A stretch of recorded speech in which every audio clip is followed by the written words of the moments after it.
What's up guys, and welcome back. And in this video we are going to be reviewing Boruto 2 Blue Vortex Chapter 6. Starting off, Shikamaru is the one who's at the cover of the chapter. And speaking of Shikamaru, he's featured a lot in this one.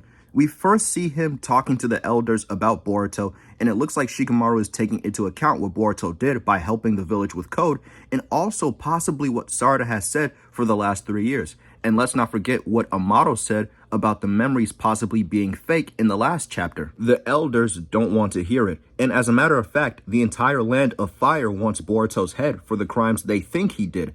Shikamaru, who obviously isn't convincing them, tries to leave, and that's when we get the new information that he's not officially the 8th Hokage and doesn't even have the wording on the back of his cloak.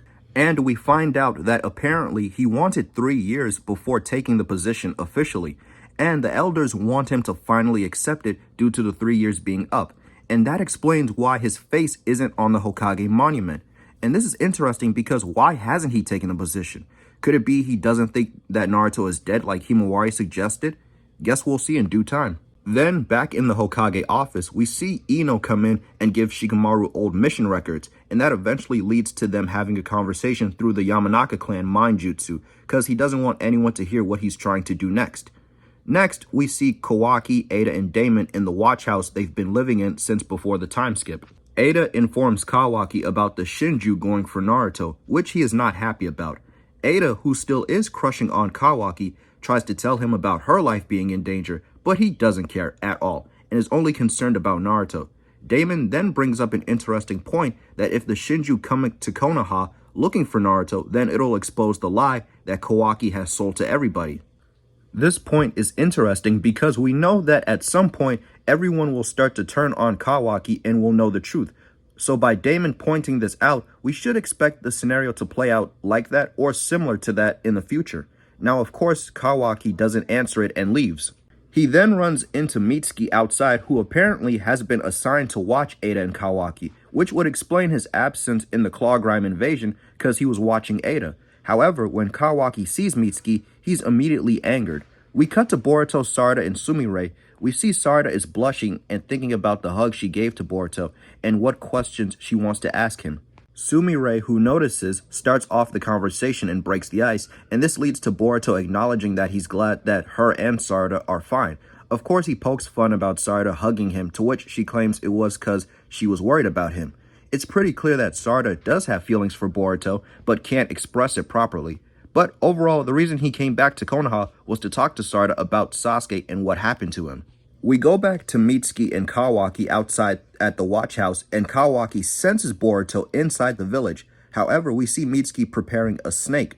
Back to Boruto, Sarada, and Sumire with their discussion. Boruto says that Sasuke got absorbed into a tree, and Sarada doesn't harp on it, which is fine, and is a good reaction because she knows the people who are trapped in trees are alive, so they can still be saved. Boruto then further explains to Sumire and Sarada about the Shinju. We're then shown Mitski connecting with Shikamaru through the Yamanaka jutsu to inform him that Boruto is here due to Kawaki sensing him. But the thing is, Mitski wants to go after him and not Kawaki, which kind of makes sense when you think about Mitski's perspective, because they both can sense each other when they're near one another due to the karma or Otsutsuki resonance. We then see a panel of Kawaki knocked out on the ground due to being bitten by one of Mitski's snakes. And this makes the second time that Kawaki has been caught off guard. And listen, I know that it happens to people, but come on, he should be much more aware of his surroundings. But whatever. Now Boruto is informing the girls that Code's chakra and karma that comes from Otsutsuki is what's causing the formation of the Shinju. Next, we see Shikamaru speak with Boruto, much to his surprise. However, things don't last long because next we see Mitski's snake wrap around Boruto. But with his quick thinking, we see him using the Flying Thunder God technique again, but this time similar to the way Sasuke used it when he had a Rinnegan. But not the Flying Thunder God, when he had that switching places jutsu he used to use.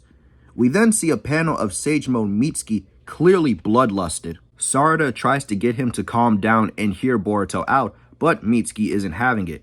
Then he attacks him further, but Boruto charges up his sword with purple lightning and slashes Mitski's snakes. Mitski tries to catch him from the ground, but Boruto flies up, which shows us not only Boruto using purple lightning in the manga for the second time, but also shows us his Otsutsuki ability of flight. Before he leaves, he promises Sarada that he'll save Sasuke and everyone that turned into a tree. He wants to tell her something else but decides not to and flies off and declares he will come back, which is interesting because why did he decide not to tell her? And whatever it is, does it involve Sarada's life being put at risk, or is it something else that's greater? It's so many options that I'm kind of glad they didn't reveal it just yet. Boruto and Shikamaru continue their conversation, to which Shikamaru tells him that he wants to form a private alliance with him since he can't do it publicly. And he even calls him Boruto Uzumaki. He then goes on to acknowledge that Amato might be onto something about his memories being fake. Meanwhile, Ino, who's listening to the whole thing, can't believe what Shikamaru is doing, or maybe she might consider that a possibility. Who knows? Shikamaru also says that if Boruto and Kawaki's lives are switched, then there is coherence in that. It's pretty clear that in this chapter, the road to Boruto gaining back everything and Kawaki losing everything he has is being set in stone, and it's going to be built upon until the inevitable switch back finally happens.